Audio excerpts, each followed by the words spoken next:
បាទជំរាបសួរមិត្តភ័ក្តិផ្នែកបរិបរទាំងអស់គ្នាបាទថ្ងៃនេះគឺសូមបង្ហាញខ្លាញ់ធម្មជាតិលេខជាមួយសត្វបាលកិនមិត្តភ័ក្តិទាំងអស់គ្នាបាទហើយសម្រាប់ប្រសិទ្ធភាពវាគឺល្អខ្លាំងមែនទែនណាហៅមេថ្នាំធម្មជាតិតែម្ដងគឺខ្លាំងគុណនឹង2បាទហើយសម្រាប់បើ feedback វិញគឺអ្នក feedback មកគឺអ្នកដែលប្រើគឺត្រូវច្រើនដល់ទៅ90% អ្នកក្នុង100អ្នកគឺត្រូវច្រើនមែនទែនសម្រាប់ប្រសិទ្ធភាពវាចាប់ពី3ថ្ងៃឡើងទៅមិត្តភ័ក្តិទាំងអស់គ្នាធ្វើឲ្យប្រដាប់ភេទរបស់យើងរីកទំហំរឹងល្អឡើងទៅសាយពណ៌ស្រវល់ល្អបាទនិយាយរួមទៅគឺជាពិសេសតែម្ដងគឺទំហំតែម្ដងបាទគឺទំហំធ្វើឲ្យទំហំធំបែបធម្មជាតិអញ្ចឹងការធំហ្នឹងគឺធំបែបធម្មជាតិហ្នឹងគឺធំហើយមិនងាយស្រក់តូចទៅវិញទេបាទបងប្អូនអរគ្នា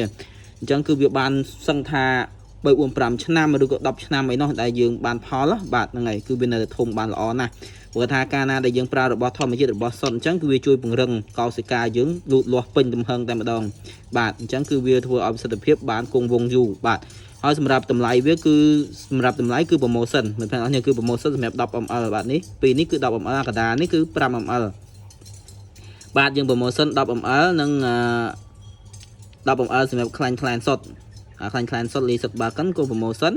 ខ្លាញ់អាសុទ្ធក៏យើង promotion គឺសម្រាប់ 10ml ហើយសម្រាប់ 5ml នេះគឺយើងអត់ promotion ទេមិត្តភ័ក្តិអរគ្នាអញ្ចឹងបើសិនជាចង់បានអាចអ្នកនឹងតាមលេខទូរស័ព្ទឬក៏ Telegram នៅក្នុងវីដេអូនឹងបានបាទអរគុណ